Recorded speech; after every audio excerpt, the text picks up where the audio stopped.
One day, Thomas was at the junction when Gordon shuffled in with some freight cars.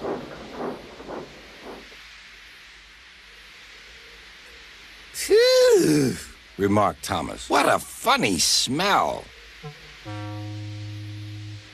Can you smell a smell? I can't smell a smell, said Annie. A funny, musty sort of smell, Said Thomas.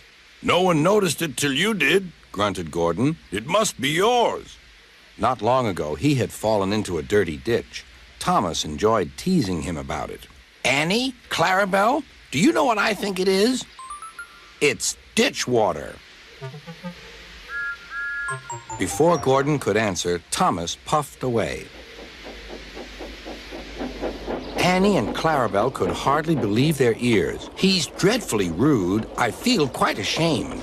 I feel quite ashamed. He's dreadfully rude. And to Thomas they said, "You mustn't be rude. You make us ashamed."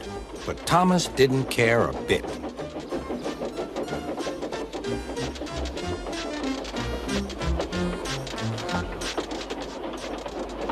That was funny. That was funny, He chuckled. He felt very pleased with himself. Annie and Clarabelle were deeply shocked. They had great respect for Gordon, the big engine.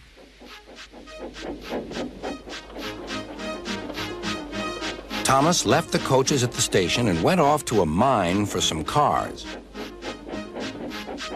Long ago, miners digging for lead had made tunnels under the ground. Their roofs are strong enough to hold up cars, but not the weight of engines. A large notice warns them not to enter the area. Danger! Engines must not pass this board.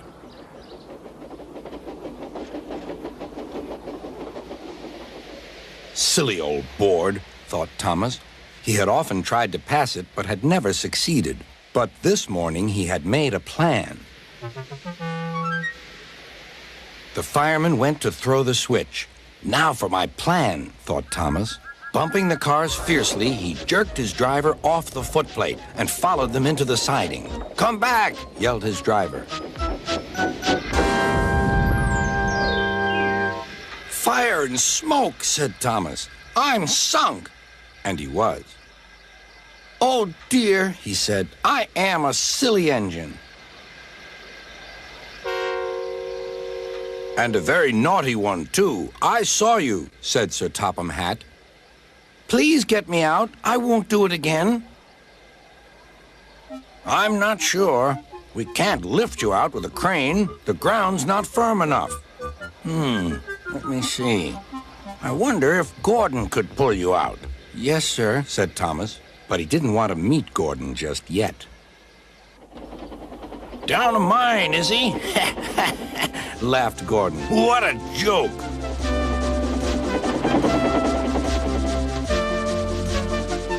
Boop, boop. Little Thomas, we'll have you out in a couple of puffs.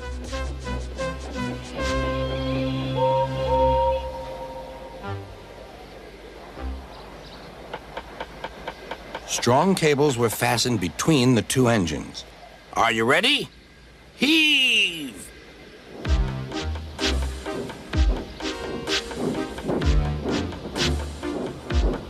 It was a lot harder than they all thought. At last, Thomas was free. "I'm sorry I was cheeky," said Thomas. "That's all right, Thomas. You made me laugh," replied Gordon. "I'm in disgrace." "So am I," said Thomas. "Why, so you are, Thomas. Shall we form an alliance? You help me and I'll help you." "Right you are," agreed Thomas. "Good. That's settled," rumbled Gordon. And buffer to buffer, the Allies puffed home.